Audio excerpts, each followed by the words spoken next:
Estamos aqui para dar voz ao povo, em defesa dos cidadãos, pela dignidade humana. Todos temos deveres, mas também todos temos direitos. Será que existe justiça? Isto é o povo a falar.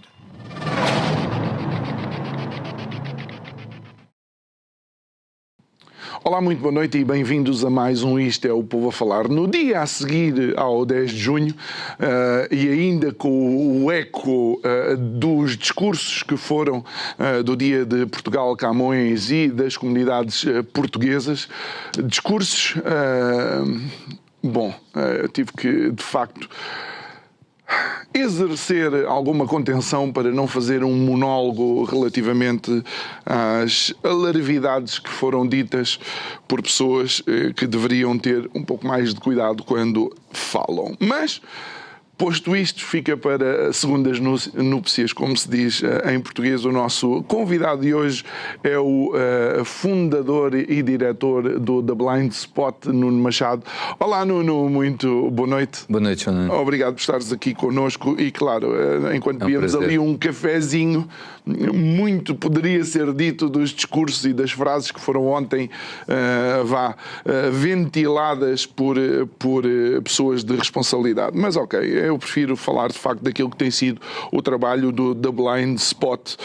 E vamos começar até por aquilo que é notícias falsas que são vinculadas nos mainstream media. E há de facto um caso que fala de um fuzilamento público qualquer na Rússia. Sim, de facto, não é assim a nossa atividade principal andar a ver a comunicação social e ver, mas de vez em quando quase que nos cai em cima ou qualquer coisa. Quando vemos, detectamos frequentemente este tipo de casos e são de tal maneira chocantes que nós temos de fazer o nosso papel, porque acho que é importante as pessoas serem informadas.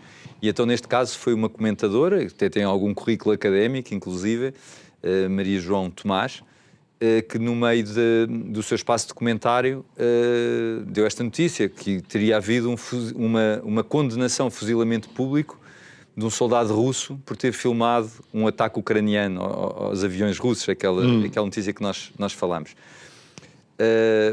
Pareceu-nos um pouco estranho essa notícia, mas de qualquer maneira tentamos sempre confirmar com a própria comentadora e com a SIC, e então fizemos perguntas, qual é que é a fonte concreta, e se confirmavam essa notícia, sendo que a fonte que ela apresentou quando estava a apresentar o programa, quando estava a comentar, era de redes sociais de ucranianos.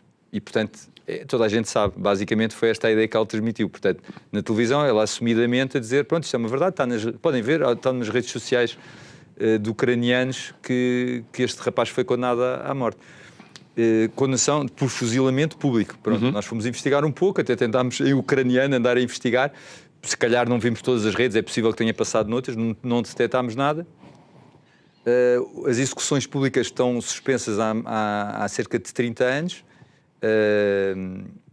e, apesar de com a situação da guerra isso poder ser alterado, acho que todas as indicações foram que, pelo menos oficialmente, isso não seria feito.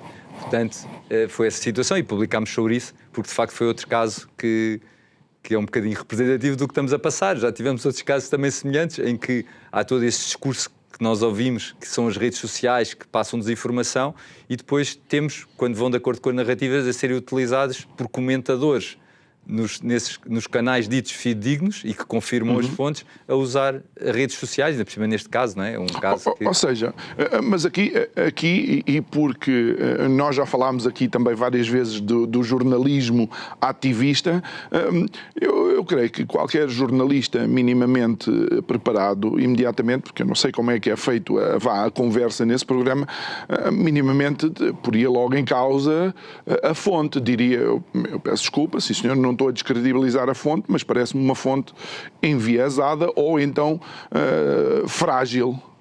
Claro que sim, porque todo o discurso que nós ouvimos é que as redes sociais são o grande perigo e nós temos de nos seguir pelos grandes órgãos de comunicação social. portanto, perante uma afirmação daquelas, não é? De certeza, não, isto é verdade, porque está numa rede social, por cima do ucraniano, não é? Independentemente da posição, e agora, numa guerra, sabe-se que a verdade, como se diz, é a primeira vítima. Exatamente. Não é? Portanto, é uma coisa tão óbvia e realmente o jornalista, que muitas vezes intervém e pronto, e às vezes são criticados por isso, neste caso, Deixou passar. que era óbvio, Deixou passar em claro. Um bocadinho também. Depois, há algumas opiniões que são, de alguma forma, mais técnicas, mas também podem ser imediatamente vislumbradas pelos factos e, neste caso, pelos números. É que há também o caso, creio que, de um comentador que fala sobre a queda bolsista nos Estados Unidos. Sim, já foi de algum tempo, mas é um caso também semelhante, que agora é isto dos comentadores. Se tu reparares na televisão, eles às vezes... Aquilo passa mais pelo que os comentadores dizem do que pelos factos, mesmo quando eles têm intervenções, as intervenções dos tais autores da notícia são reduzidas e depois são horas e horas em todo lado só os comentadores a comentar a situação, parece que querem dar a realidade, os comentadores é que dão a realidade e não é a realidade que se dá a si próprio. E houve um caso que foi do João Maria Joné, que ele diz 3 coisas factualmente falsas, também foi na SIC, curiosamente, e que nós também publicamos sobre isso, também fazemos sempre o mesmo processo, nós nunca publicamos nada sem dar a oportunidade de confirmarem, de corrigirem, etc. Mas aquilo é factual, demos os dados todos da Bolsa, apresentámos os dados e que ele diz coisas manifestamente falsas. Na altura, não sei como é que foi agora, evoluiu, já teve quedas, já subiu outra vez, mas na altura... houve um dia mau na Bolsa e durante a presidência Biden nunca houve um dia tão mau. Pronto, isso era logo factualmente falso, via-se na Bolsa, analisando os principais índices bolsistas, que isso era completamente falso. E outras coisas que disse de seguida. Pronto, não foi corrigido, não tivemos mais uma vez resposta e foi outro exemplo do que aconteceu. Nós temos agora um processo na ERC, eu não queria me alongar muito sobre isso, porque nós denunciámos essa notícia e o que a ERC nos está agora a responder, mas nós vamos depois aprofundar isso e vamos ter uma reação mais veemente, foi que isso está no plano do comentário, o que não é verdade no sentido em que a ERC é obrigada a assegurar que as informações são verdadeiras e que são corrigidas, que é outra coisa que os órgãos de comunicação social têm a obrigação de fazer. Claro, mas se eu disser que a Espanha ganhou a Liga das Nações, isto não está no plano do comentário, está no plano de uma informação falsa, porque quem ganhou foi Portugal e acho que a Bolsa não é propriamente suscetível a opiniões. Opiniões é os movimentos. Porquê é que ela se movimenta? Agora, os momentos mais baixos ou os momentos mais altos, por si próprios, são evidentes. O que me está a parecer é que está-se a entrar num ponto, e isto agora falando muito de uma opinião, mas eu penso que tenho algumas bases para dizer, que é, está-se, além de narrativas altamente tendenciosas e enganosas, a querer passar informações que são objetivamente falsas se satisfizerem a narrativa. E para isso deixam de ser os jornalistas a dizer isso, porque se disserem realmente têm um conjunto de restrições maiores e estão a pôr comentadores que basicamente... Espero que isto ainda seja revertido de alguma forma, mas se os próprios reguladores deixarem os comentadores mentirem por dizerem isto é a opinião deles, e no fundo é negar tudo aquilo que é a narrativa comum, que é censurar as pessoas nas redes sociais porque estão a passar informação falsa, quando muitas dessa informação, depois viu-se que até às vezes é verdadeira ou é tendenciosa, ou às vezes é falsa, obviamente, mas quer dizer, e na comunicação social que chega, nós fizemos as contas, houve uma notícia falsa agora há pouco tempo que chegou a 2 milhões de pessoas. Portanto, tem um impacto muito maior do que às vezes são censuradas pessoas que chegam a 30, 40 pessoas. E eu penso que também há um impacto maior quando tens organismos oficiais a transmitir e disseminar informação que, quando não falsa, no mínimo é duvidosa. E neste caso, vocês fizeram uma notícia também por causa da Direção-Geral de Saúde e as vacinas da gripe. Sim, este também é um caso particularmente falso, porque a DGS há um conjunto de informações que são muito debatidas e, na nossa opinião, até estão contra a evidência científica e muito alinhado com as farmacêuticas, com alguns interesses que não deveriam ser os interesses da DGS ou até com os interesses do próprio governo, já que a DGS faz parte do Ministério da Saúde. E então nós temos de ser um pouco exigentes e de facto, algum conjunto de posts e de comunicações que a DGS faz na comunicação social, muitos deles são bastante enganosos, e nós pegámos neste porque é manifestamente objetivo, é demasiado evidente. Há outros, mas este é demasiado evidente. Foi basicamente, tem um post em várias redes sociais, foi este que chegou aos 2 milhões, há bocado estava a ver qual é que tinha sido, e tem um post em que diz basicamente a vacinação contra a gripe não nos pode deixar doentes. Portanto, basicamente era a vacinação contra a gripe pode nos deixar doentes e era falso. Pronto. Isto é desmentido por toda a gente, pelo Infarmed, pelo CDC e pelas próprias farmacêuticas, que têm lá um conjunto de efeitos secundários, de doenças que podem ser provocadas e, em último caso, em casos muito, muito raros, eles próprios assumem que até pode levar a doenças muito graves ou até à morte. Portanto, como é que uma entidade que tem estas responsabilidades não tem o mínimo de rigor nestes pautas? Isto é um contraciclo daquilo que até foi, durante muito tempo, a posição da própria União Europeia ou destas entidades, que era que se colocassem, por exemplo, nos próprios medicamentos todos os efeitos secundários que eventualmente tinham, não é? Ou seja, de repente há uma mudança. Espera lá. Antes diziam tudo e mais alguma coisa, agora não é bem assim. Eu acho que os medicamentos continuam. Nós também fizemos uma história, por exemplo, a propósito do governo brasileiro, do Lula e do da Ministra da Saúde, em que eles no próprio site do Ministério da Saúde tinham lá os efeitos adversos das vacinas e um deles era miocardite, e eles abertamente na comunicação social diziam isto da miocardite é uma fake news. Portanto, aqui é um bocado o mesmo. Eles, até por uma questão de não poderem ser responsabilizados, eu penso que eles têm vantagens em pôr, de facto, todos os efeitos adversos conhecidos. Porque aí sim eles poderiam ser responsabilizados e têm, como tu sabes, têm uma imunidade, as farmacêuticas bastante grandes. Agora, depois, em termos da informação, eles parece que querem dizer para o público informação que, pronto, neste caso era objetivamente falsa. E, mais uma vez, voltámos a fazer o mesmo procedimento de comunicar com a DGS, dar-lhes oportunidades de eles corrigirem. Isto não tem nada a ver... e depois há muita confusão. Isto não tem a ver se a vacina é boa, se é mau. Isso é outra conversa. Tem de ser especialistas a discutir uns com os outros, apresentarmos as evidências, e nós também podemos fazer isso. Mas não tem a ver com ser bom ou mau. Tem a ver com esta informação é verdadeira ou falsa. E uma entidade com estas responsabilidades não pode sistematicamente passar este tipo de claro. No fundo, uma mensagem dessas é quase como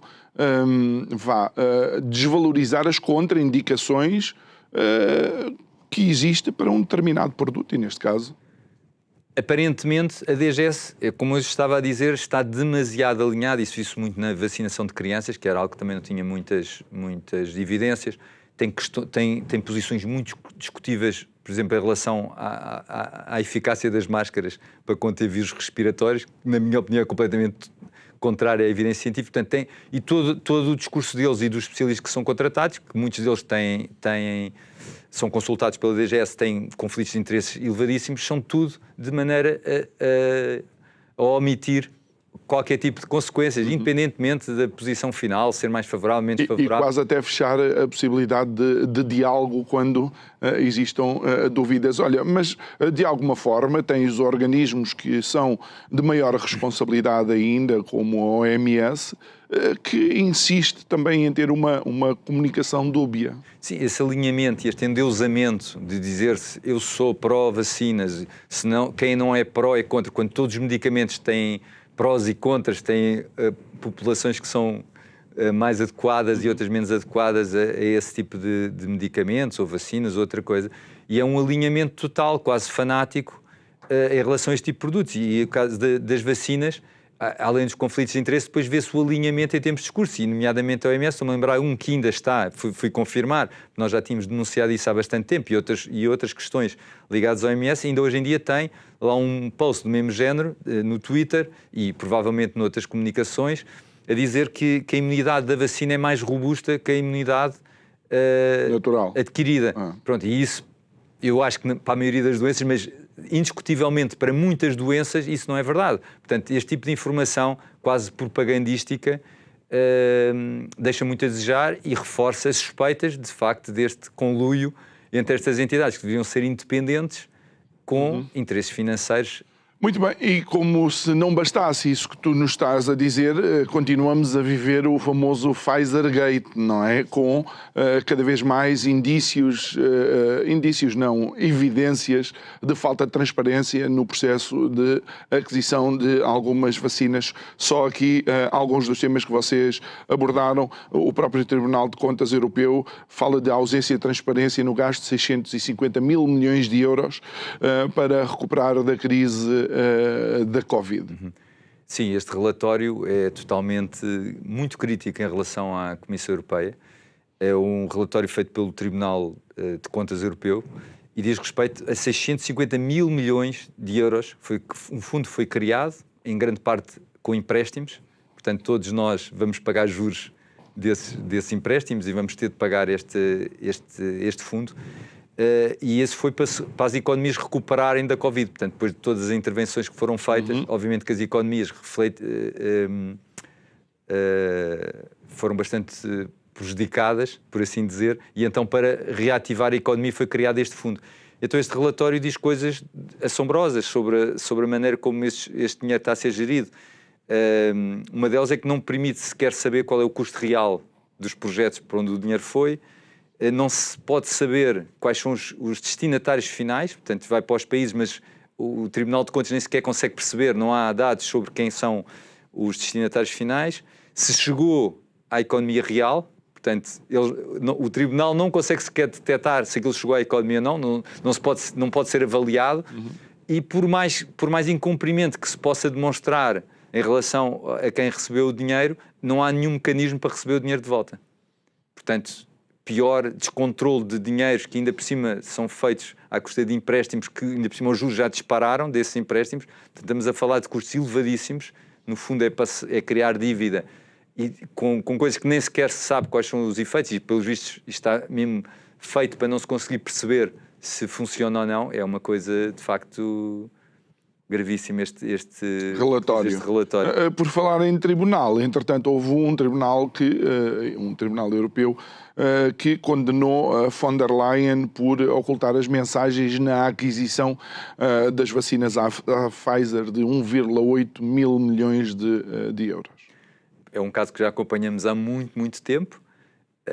Realmente é escandaloso. Toda a gente recusou-se a responder, inclusive as pessoas da Pfizer, sobre como é que foi feito esse primeiro contrato, que são doses de vacinas completamente surreais para as necessidades reais. Muitas delas foram destruídas e, portanto, representam um custo enorme para todos nós, no fundo.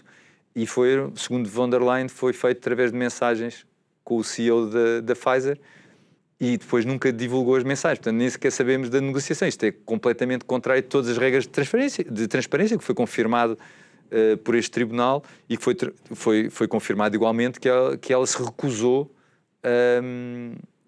a mostrar essas mensagens, que é algo de muito grave. Bom, então e com isto como é que fica, por assim dizer, a posição da própria transparência, da própria Comissão Europeia, se a Presidente está como está, e é um caso que já não é inédito, com von der Leyen, quando ela era Ministra da Defesa alemã, também tem algo semelhante. Eu acho que muita gente apercebe-se de facto que existe esta comissão, tem de facto telhados de vidros e existe aqui alguns dos procedimentos que estão a passar todas as linhas. O que é curioso é que estes casos, naturalmente isto devia ser noticiado praticamente todos os dias, isto devia ser o maior escândalo dos últimos anos, uma situação destas, é praticamente ignorado, quer a decisão do tribunal, quer todo este processo, é praticamente ignorado por toda a comunicação social e andam a passar notícias que, pronto, sinceramente, muitas delas pouco relevo têm, quando isto é um caso. Acho que vamos falar de uma coisa que pode estar a condicionar, pode ser uma das justificações para que isto está a acontecer. Tivesse o The Blind Spot, ferramentas, von der Leyen era um dos nomes interessantes para uma investigação a fundo? Obviamente. Só do ponto de vista jornalístico. Do ponto de vista jornalístico, sim, e já investigámos várias coisas sobre, e basta ver os factos, né? Os factos, quer os relatórios de várias instituições que têm feito sobre a atuação da Comissão Europeia, de facto, há factos já gravíssimos sobre a atuação dela. Há bocado estávamos a falar do relatório, esqueci-me de dizer uma coisa. Por exemplo, esses fundos são criados e uma grande percentagem desses fundos têm de ser aplicados na chamada Agenda Verde ou na Agenda Climática, etc. Aquilo tem casos tão graves que estão exemplificados no próprio relatório. Um deles é 34,5 mil milhões de euros que foram gastos pela Comissão, portanto foram gastos por todos nós, foi para um tipo de edifícios que o próprio Tribunal percebeu que os resultados em termos climáticos ou de emissões de CO2 eram zero. Portanto, segundo o próprio Tribunal, dá esse exemplo. Um dos exemplos foi gastou-se aqui 34,5 mil milhões de euros nestes projetos de edifícios que supostamente emitiam, e eles explicam porquê. Foi que, quando foi atribuído o dinheiro, eles esqueceram-se de calcular as emissões de CO2 na construção dos tais edifícios e dessas infraestruturas. E que com a construção dessas infraestruturas o resultado era zero. Portanto, estamos a falar deste nível. Portanto, existem provas, já existem dados. Agora, quase ninguém pega. E a comunicação social, em geral, não pega, ignora totalmente isto. Olha, e por falar nisso, tu apresentaram também recentemente esta investigação que foi feita aos investimentos na Agenda Verde, diz que mais de 30% dos recursos financeiros foram absorvidos, custos recordes, que acabam de ficar às costas dos consumidores e que, na realidade, a economia está estagnada. Nós estamos a fazer agora um conjunto de investigações, já publicámos a primeira e vamos publicar outras a propósito destes investimentos da União Europeia, especialmente nesta Agenda Verde, e que, de facto, toda a canalização de recursos que está a ser dada para esta área é gigantesca. Do quadro financeiro global, portanto, do volume do orçamento global, a Comissão Europeia exige 30% seja alocada a projetos ditos verdes. E daquele mecanismo que nós falámos há bocado, da recuperação e resiliência, 37% no mínimo. Portanto, todos os projetos que não tenham contida supostos benefícios climáticos, como eles definem, têm muita dificuldade em ser aprovado. Isto são valores gigantescos, não é? Portanto, esta agenda está completamente a controlar esta Comissão Europeia e os seus objetivos. E depois, comparámos isto com a subida de preços, não é? Isto foi tudo, não sei se te recordas, mas há uns anos isto foi tudo prometido como uma agenda que ia fazer um grande desenvolvimento, um enorme crescimento económico. Isto aqui era a alavancagem que era uma economia, ia ser economia verde, exatamente, economia circular, custos controlados, que ia ajudar a nivelar, por assim dizer, as sociedades. E vamos ver as promessas e o que é que aconteceu, que ninguém está muito preocupado em ver os custos-benefícios de todas estas políticas. E o que é que tem acontecido? Nós fomos comparar os custos da energia na Europa com o resto do mundo e a Europa está, salvo erro, 17 dos 20 países com energia elétrica mais cara estão na Europa. Portanto, os custos dispararam completamente na Europa, portanto, tudo aquilo que foi prometido não é verdade. O crescimento tem sido baixíssimo na maior parte dos países, portanto, todas aquelas promessas não têm sido cumpridas. Olha, por falar em estudo e por falar na questão climática, vocês falam sobre uma investigação que mostra que algumas alterações naturais do coeficiente de reflexão da Terra podiam explicar 100% do aquecimento global? Têm saído, de facto, alguns estudos. Nós vamos publicando alguns, também os que nos parecem mais sólidos, mas têm sido publicados muitos estudos que não passam na comunicação social, que de facto põem um pouco em causa em termos científicos. Nós não abordamos tanto isso diretamente, mas mostramos quando os estudos são de facto e têm algum impacto na comunidade científica. Este é um estudo que pareceu-nos bastante interessante. Pronto, o albedo é o fenómeno da reflexão do calor, é um pouco complexo, mas é o fenómeno da reflexão do calor pelas nuvens, e isso pode contribuir de facto pelo aquecimento, porque fala só no efeito dos gases com efeito de estufa, mas há vários outros fatores que podem explicar as alterações na temperatura global e é um processo relativamente normal. E então estes investigadores foram estudar com dados reais, portanto não foi com modelos, mas utilizaram dados reais que eles tinham sobre estes dois fatores e, na conclusão deles, segundo eles, 100% das alterações na temperatura, no aumento da temperatura que temos verificados, podem ser explicados só por este fenómeno.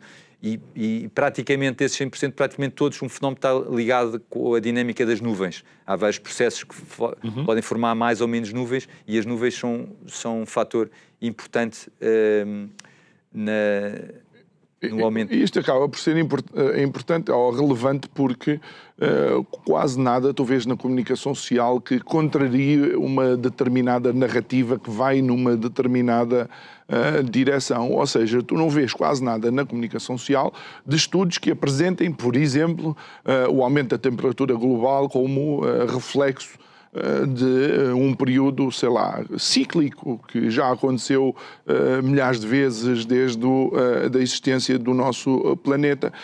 E há quem diga, e creio que vocês também se debruçam sobre isto, é que há de facto uma agenda que é financiada para que se fale e se publique e se noticie numa determinada direção. Aquele exemplo dos fundos da Comissão Europeia muito canalizados para esta agenda também se passa na comunidade científica. Portanto, durante muitos anos, e eu até quando não percebi muito bem este fenómeno achava estranho a tentativa de relacionar tudo com as alterações climáticas, e tinha a ver com isso. De facto, o financiamento acontece quando se consegue relacionar. Muitas vezes tu vês muitas notícias devido às alterações climáticas pode acontecer isto, e isto pode acontecer, ou seja, mesmo coisas especulativas ou qualquer estudo que apareça por pior qualidade que se tiver a ver com as alterações climáticas aparece. Portanto, de facto, existe isso muito. Depois foi criado aquele organismo que é o IPCC, que foi, de facto, para estudar as alterações climáticas e, de certa maneira, as relacionar com a ação humana. Mas aí tu podes ver porquê. Porque mesmo os próprios relatórios da IPCC dizem muita coisa que contraria mesmo as narrativas que nós ouvimos. Depois há uma parte que normalmente é o resumo, que é uma parte muito mais, que tem uma influência política muito grande e que muitos dos próprios cientistas que estão no IPCC, que têm posições muito diversas, não concordam. Inclusive já há vários que pediram para tirar a assinatura dos relatórios e eles não tiram. E, portanto, mesmo aí tu consegues ver esse enviesamento no sentido de tudo deve ser de acordo com isso. Por exemplo, neste estudo eles criticam no IPCC que eles consideram de facto vários outros fatores para justificar as alterações na temperatura, mas quer sem ser este fator, que é um fator cientificamente reconhecido, independentemente de poder haver outros estudos que venham a ter valores diferentes que foram encontrados agora. Este fator é um fator que é conhecido cientificamente. E a acusação destes autores é que o próprio IPCC não colocou este fator dentro do último relatório. Portanto, este debate deveria estar a acontecer. Isto é passado, tal como falámos ali um bocadinho sobre as vacinas, quase como uma coisa religiosa. Ou seja, uma coisa não é posta em causa, é um dogma, são dogmas. Isto é por causa das ações humanas, o mundo vai acabar amanhã. Pronto. O problema é que tudo isto, e nós estamos a fazer também um vídeo sobre isso, tudo isto já acontece há quase 100 anos. Ou seja, há quase 100 anos que o mundo vai acabar amanhã, que vários países vão ser invadidos, que muitas ilhas vão desaparecer, que já não devemos ter gelo há 30 anos. Ou seja, mas isto continua e tem o seu efeito, que é onde é que vai parar o dinheiro. E o dinheiro vai parar sempre aos que supostamente combatem o fim da humanidade devido às alterações climáticas. Olha, mas isso vai também em linha com os investimentos da União Europeia para que então essas narrativas e esse jornalismo tenha uma determinada direção, não é? Vocês têm uma notícia que diz que a Comissão Europeia canalizou 650 milhões de euros para combate à desinformação e ao discurso de ódio. Não sei, o problema é que neste momento, e já brincámos aqui várias vezes à mesa, nós já não sabemos o que é desinformação nem o que é discurso de ódio. Pois, tal como noutras áreas, esses termos que não são muito bem definidos servem para se poder utilizar de maneira subjetiva, e tu vês muitas coisas que são consideradas desinformação, verificaram-se que eram verdadeiras, outras são informações ou são opiniões perfeitamente válidas, que devem ser discutidas, outras ainda não temos informação para saber, mas depois tu vês coisas manifestamente falsas, ou muito duvidosas, ou contrárias a toda a evidência científica disponível, que não só não são consideradas desinformação, como são passadas, inclusive, pelas agências de saúde, pelos governos, Agências noticiosas. etc, etc. E o discurso de ódio é o mesmo. Portanto, tu podes incitar o ódio de 1001 maneiras, desde que seja pelos motivos corretos, mas se alguém tem uma posição mais crítica, tu vais relacionar aquilo com ódio, que às vezes não é, não é? E, portanto, isto é mais um instrumento que serve para justificar este tipo de financiamentos a estas entidades. Aqui, especificamente, o que nós conseguimos detectar dos investimentos da Comissão Europeia são fundamentalmente em órgãos de comunicação sociais estaduais, do Estado, e também às agências noticiosas. Hoje em dia, tu tens uma comunicação social em Portugal, mas também no mundo inteiro, que é muito feita por agências, jornalismo de agência. Temos a Lusa, por exemplo. É copy-paste. Muitas notícias tu vês o que é a notícia da Lusa e vês as dos outros 50 e tal órgãos de comunicação social. Isso não é copy-paste, está lá muito perto. Portanto, se essas agências são financiadas para passar certo tipo de informações ou têm esse tipo de dependências, não é que haja uma intervenção. O relatório, isto depois foi estudado e não há uma prova que vão dizer aos editores têm de passar isto. Agora, se são financiados por estas entidades, eles não vão estar a dizer mal da Comissão Europeia. À partida, pronto, pelo menos não o dizem. Sim, pelo menos há pouco escrutínio. Cria ali uma falta de independência que deveria preocupar na comunicação social. Para já, aliado e junto à falta de transparência da própria União Europeia, como tu falavas antes, isto leva-nos a querer também, e nós não íamos falar sobre isso, mas temos que falar sobre isto, que as regras não são iguais para todos. Ou seja, no mesmo jogo, no jogo da comunicação social, no jogo da informação, mesmo no jogo da opinião, no jogo da liberdade de expressão, neste momento as regras não são iguais para todos. Existem pessoas como tu e eu que podem dizer coisas que tu e eu, se dissermos, vamos sofrer as consequências dessa mesma opinião que demos. E eu sei do que falo, porque um dos exercícios que nós temos de fazer, e todos os órgãos de comunicação social, é nós temos de ter uma preocupação até à última vírgula. Porque se nós dermos ali uma interpretação qualquer, mesmo que seja uma interpretação muito rebuscada, nós sabemos que vamos ser atacados. E depois tu vês a impunidade de certas pessoas que dizem tudo e mais alguma coisa. Nós aqui já apresentámos, inclusive, do diretor da Polícia Judiciária, de pessoas com uma responsabilidade enormíssima, que dizem coisas gravíssimas de uma distorção objetiva da realidade e não lhes acontece nada. Não há sequer escrutínio sobre essas pessoas. Portanto, infelizmente, temos este clima que basicamente é, como a Comissão Europeia, eles não é uma questão de obrigarem, eles criam um conjunto de constrangimentos através deste tipo de ações, de financiamentos, que torna muito difícil quem tem uma opinião diferente ou que contraria as narrativas da Comissão Europeia não ser imediatamente atacado e ostracizado e penalizado também em financiamentos, etc. Claro. E não sei se tens reparado também nestes últimos tempos, nas últimas semanas ou no último mês talvez, um aumento da repressão, e eu estou a utilizar esta palavra de facto de uma forma consciente, o aumento da repressão inclusive sobre comediantes, ou seja, pessoas que na sua vida, e a sua vida é feita de alguma capacidade de ofender, que é o que a comédia no fundo é, porque eu quando ouço uma anedota sobre carecas, tenho que ter a capacidade de encaixar, porque não sou propriamente o mais cabeludo dos seres humanos, mas vemos então esta repressão até comediantes. Sim, agora tivemos este caso do comediante brasileiro, que foi um bocadinho na linha também daquelas pessoas que fazem os comentários, às vezes um pouco menos convenientes, mas há uns tempos passariam bem, ou seriam um erro, podiam ser criticadas, mas abertamente, e agora são condenadas a penas de prisão. Este comediante foi condenado a 8 anos efetivos de prisão. Eu também não sei os pormenores exatamente, mas segundo ele, estava a representar uma personagem que tinha... que dizia aquelas coisas. E na comédia tudo foi permitido, inclusive havia muita legislação que vinha lá explícito que aquilo não se aplicava a comediantes, etc. Mas vimos um bocado deste mundo. E isto, além dos casos em si serem chocantes e, obviamente, os direitos dessas pessoas e a maneira como estão a ser tratadas, principalmente quando há outros crimes gravíssimos que estão a ter penas relativamente reduzidas. Mas é a questão da intimidação das pessoas. As pessoas têm medo de falar, enquanto umas podem vir para a comunicação social dizer que viram uma coisa nas redes sociais e que aquilo, portanto, é a verdade, não é? Por mais falso que seja, e não acontece nada, depois alguém que diga a mínima coisa que possa ser interpretado como discurso de ódio ou como desinformação, pode ser sujeito a penas de prisão, e está a acontecer muito na Inglaterra, na Alemanha, em vários países, e pelos vistos no Brasil, e portanto é um clima de intimidação que as próprias pessoas têm medo de dizer a sua opinião e de errarem, até podem errar. Nós devemos estar numa sociedade que também tem de haver alguma tolerância, e se alguém diz um disparate, vêm outras pessoas contrariarem. Não é? É engraçado porque a tolerância é solicitada sim, mas só para um dos lados.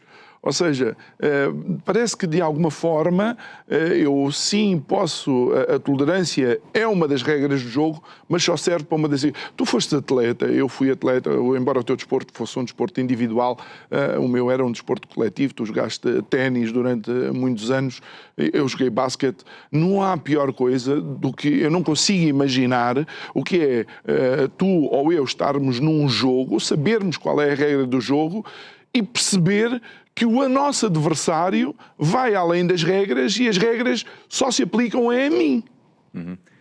Sim, é isso que se está a passar, e é um bocadinho também, tudo aquilo que se diz, usando a regra do jogo, é, por exemplo, vamos ter muita atenção às faltas. Vamos agora, este ano, vamos ser hipersensíveis aos contactos pessoais, tudo aquilo vamos ser hipersensíveis e qualquer toquezinho vai ser falta. E de facto, para um dos lados, qualquer um que passe perto do outro é logo falta e pode levar um cartão, mas do outro lado podem estar cabeçadas e que não se passa nada. Portanto, basicamente é isso que se passa. Portanto, e a narrativa é um bocado essa, que é vamos defender a democracia, vamos defender os direitos humanos, a equidade, etc, etc, a igualdade entre as pessoas. Portanto, o discurso é um. E o que se está a fazer é exatamente o contrário. Por toda a propaganda que se tentar passar as coisas ao contrário, no fundo e objetivamente é isto que se está a passar. Muito bem. Eu sei que vocês também tiveram um processo que vos foi aberto pela ERC, precisamente por causa de noticiarem ou terem artigos relativamente a algo que as pessoas deviam estar legitimadas a falar. Estamos a falar de questões de ideologia de género. Sim, eu penso que ainda está numa fase inicial, mas de qualquer maneira, isso ter sido levado para a frente pela ERC, nós na nossa resposta achámos logo isso um pouco estranho, porque as bases, na nossa opinião, não existem bases. Portanto, basicamente, um artigo é objetivo, foi mais uma vez, foi de um relatório que contabilizou o financiamento dado, pode-se resumir isso na agenda de género. Portanto, é uma agenda que também está muito presente, de termos esta questão de que as pessoas podem definir o seu género, com esta mistura também um conceito mal definido, diferentemente do sexo, ou algumas pessoas consideram que se pode mudar de sexo, mas pronto, é uma coisa mal definida, que é basicamente que nós temos direito, ou conseguimos mudar de género ou de sexo.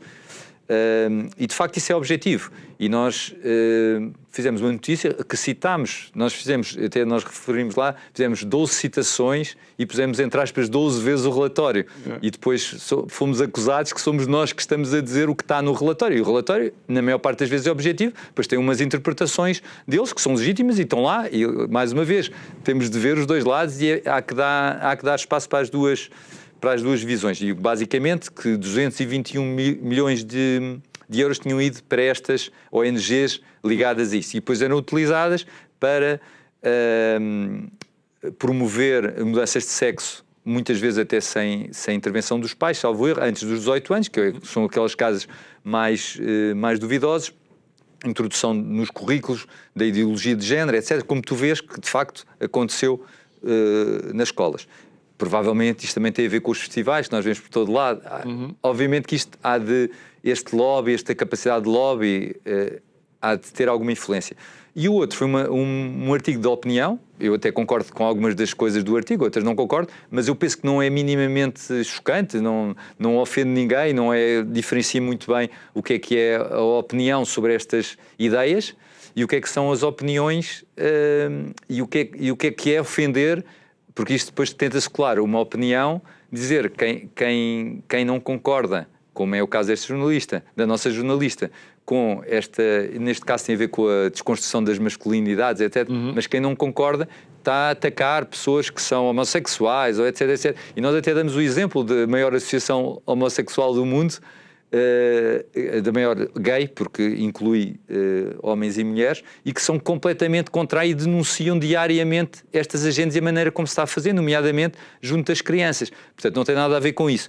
E é um direito de opinião que toda a gente deve ter, portanto, de uma forma que não contraria. Portanto, só se ter dado andamento a um processo desses, para nós, é chocante e mostra aquilo um bocadinho que estavas a referir há bocadinho. Exatamente. Olha, por outro lado, algo que também tem criado algum receio por parte das pessoas, mas que a outra face da moeda é que alavanca também uma resposta ainda mais forte, é a judicialização da política, é a utilização, obviamente, de estruturas judiciais para determinar, digamos, a realidade política do dia-a-dia. E vocês mencionam aquilo que aconteceu ou estará para acontecer com a AfD na Alemanha.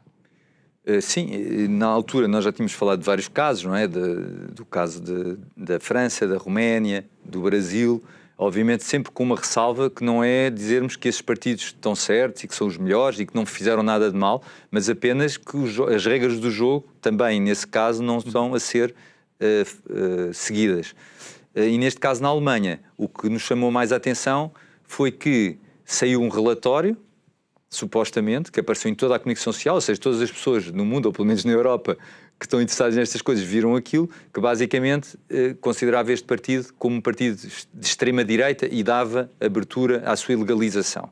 E isso deu toda a gente a comentar se devia ser legalizado, se não devia. E a primeira coisa que chamou a atenção foi este relatório, que foi feito pelos serviços secretos, não é público. Ou seja, nunca foi divulgado. Foi divulgado umas linhas, pronto, para a comunicação social, e as pessoas nem sequer podem ver quais são os fundamentos, não podem ver, ou veem os fundamentos já muito resumidos, nem podem ver se o que está no relatório é aquilo que aparece na comunicação social. Portanto, aquilo é divulgado com umas linhas, provavelmente um comunicado de imprensa, e depois nem sequer temos o relatório. E ao mesmo tempo também foi curioso que se uma sondagem, que também não tivemos os dados totais da sondagem, também ia dizer que quase metade da população na Alemanha era a favor da legalização do partido. E para já é uma coisa que é muito discutível, é por aí que se vai legalizar partidos, não é? Porque há muitas coisas que se calhar a maior parte das populações são favoráveis e até pela Constituição não podem ser feitas. Mas esta obscuridade sobre estes dados e sobre esta informação ainda causa mais suspeitas. Pronto, neste caso houve uma reação forte do partido e da sua líder, e neste momento ela contestou e portanto isso parece que amenizou um bocado. Mas só esta tentativa que houve imediatamente após a subida deste partido nas sondagens é preocupante. Não é mais ou menos comparável àquilo que aconteceu agora nas últimas legislativas? Ou seja, o Chega tem um resultado que é histórico pelo facto de ultrapassar aí o PS. Nós, em 50 anos de democracia, só estávamos habituados a ver PS e PSD no primeiro e segundo lugar, e eles iam alternando. De repente chega ao Chega, e o que vemos, chega ao Chega foi quase uma redundância, e o que vemos foi no dia a seguir preocupados com quem é que financia o Chega, sendo que o Salgado financiava PS e PSD, sim, o Ricardo Salgado, a preocupação até com, como é que se diz, a escolaridade das pessoas que votam no Chega, a preocupação em responsabilizar quem votar no Chega, e pensei logo, bem, temos que procurar toda a gente que votou no Sócrates por causa da intervenção da Troika, não é? É mais um caso, portanto é um partido, goste-se ou não, com defeitos e com virtudes, com certeza, como todos os outros, e com pessoas boas e pessoas más como todos os outros, mas que de alguma maneira é interpretado pelo sistema da comunicação social e do establishment dos partidos de poder como algum partido que pode pôr em causa de alguma forma os interesses instalados ou se quisermos ser mais benevolentes, uma dada ideologia do regime atual, não é? E portanto tudo serve e não há qualquer pejo, é de tal maneira evidente o enviesamento que um jornalista deveria ter, não é? Nós nas entrevistas, nós entrevistamos desde a extrema-direita à extrema-esquerda e tentamos ser sérios com todos. Não é a questão do próprio jornalista não ter a sua opinião e é legítimo que tenha. Mas quando está a ser jornalista devia ser isento. E, de facto, há um enviesamento que é muito chocante. Por exemplo, esse exemplo que tu deste da escolaridade dos eleitores do Chega. Eles andaram à procura, onde é que nós podemos ver, são jovens, não podemos dizer muita coisa, pronto, vamos aqui para a escolaridade. Mas se nós formos ver, é muito semelhante ao PS. E a transferência de votos também é muito semelhante, muitos deles, surpreendentemente, até vieram também do PS. Portanto, e a escolaridade também é muito semelhante, também a maior parte são pessoas dessa escolaridade. Nunca se viu ninguém vir contestar o PS, não é? Os votantes do PS. Portanto, é uma coisa, nem sequer essa questão de dizer, porque provavelmente se fossem pessoas mais ricas, diria-se que a elite é que está... Portanto, há uma manipulação total, não há um mínimo de rigor. E isso é contraproducente mesmo para essas pessoas que acreditam que o Chega, quer seja por bons e maus motivos, é um partido que não deve ganhar. Porque obviamente que isso é tão evidente, essa militância é tão evidente, esse ativismo é tão evidente, que leva a que as pessoas cada vez mais confiem no Chega. Se eles no fim funcionam ao contrário. Ao contrário. Não é? E acho que isso está-se a verificar bastante. E as pessoas têm outras fontes de informação com defeitos que o Chega também tem. E também é um partido que tem com certeza alguns defeitos, e há coisas objetivamente que devem ser escrutinadas em todos os partidos. O problema é que não se pode só escrutinar para uns, nem manipular coisas que eles provavelmente... Essa é que é a grande questão.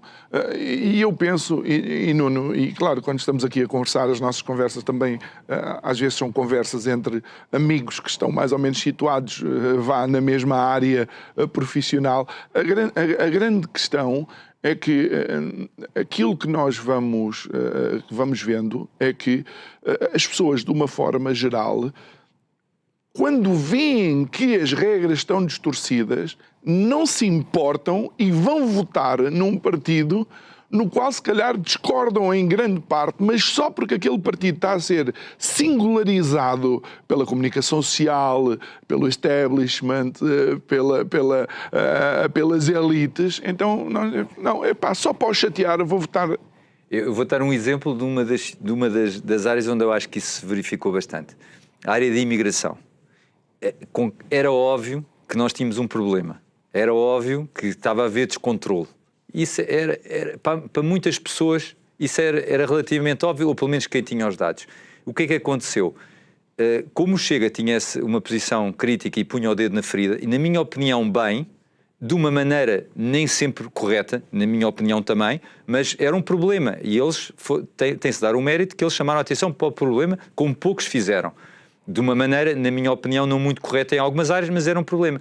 Qualquer pessoa, por mais moderada que fosse, que questionasse minimamente as regras, ou que se devia pensar haver um tipo de regulação maior, ou até semelhante ao que existia antes, as pessoas eram completamente atacadas, porque esta narrativa que passava na comunicação social é que nada tinha sido alterado, estava tudo normal, não havia problema nenhum, não havia... Passado algum tempo, o que é que aconteceu? Provavelmente pelas sondagens, pelos focus groups, começaram a perceber que realmente havia um problema, que as pessoas estavam preocupadas. Quando os outros partidos, inclusive o PS, começaram a mudar de discurso, ficou totalmente desmascarado o que a comunicação social ou algumas personalidades estavam a fazer. E, portanto, isso deu uma força enorme ao Chega, e estou convencido que foi um dos motivos do grande crescimento deles, foi um exemplo. É porque as pessoas não andam a comer gelados com a testa. Nuno, onde é que nós podemos acompanhar estas notícias? No site do The Blind Spot? Certo, no nosso site, e estamos praticamente em todas as redes sociais, podem nos acompanhar. Eu sei que vocês estão a implementar algumas alterações para tornar o site ainda mais intuitivo para... Certo, estamos a introduzir uma coisa que ainda não está totalmente, uma mudança que ainda não está totalmente estabelecida, mas basicamente nós, como temos muita informação e muitas notícias, e cada notícia gostamos de as trabalhar bem, nós estamos a introduzir uma seleção de notícias que nós vemos de vários órgãos de comunicação social que nós temos de recorrer como fontes, que consideramos boas fontes, e então fazemos uma seleção praticamente diariamente dessas fontes que nós não conseguimos noticiar, mas indicamos, portanto podem ir ao nosso site, nós depois também vamos divulgar um pouco melhor isso, e vamos a construir outra parte no site também para uma parte específica, também da opinião, que pretendemos diversas, quer nacionais, quer internacionais, onde as pessoas também podem consultar diariamente, e portanto é ali um órgão. Fica aqui esta chamada para irem navegar até ao site do The Blind Spot. Nuno Machado, diretor diretor e fundador do The Blind Spot. Obrigado por ter estado Obrigado, aqui foi um connosco prazer. uma vez mais. Obrigado a si que nos acompanhou. Vá lá, para além de ir procurar agora pelo The Blind Spot, começar a seguir, vá também até às nossas redes sociais, faça a sua partilha, ponha o seu gosto, ou não, escreva o seu comentário. E se quer ouvir e rever estas conversas, tem duas possibilidades, ou o canal do YouTube, ou então, amanhã às 6 da manhã, em todas as plataformas de podcast, a minha conversa com o Nuno já está à sua disposição. Boa noite, até amanhã, muito obrigado.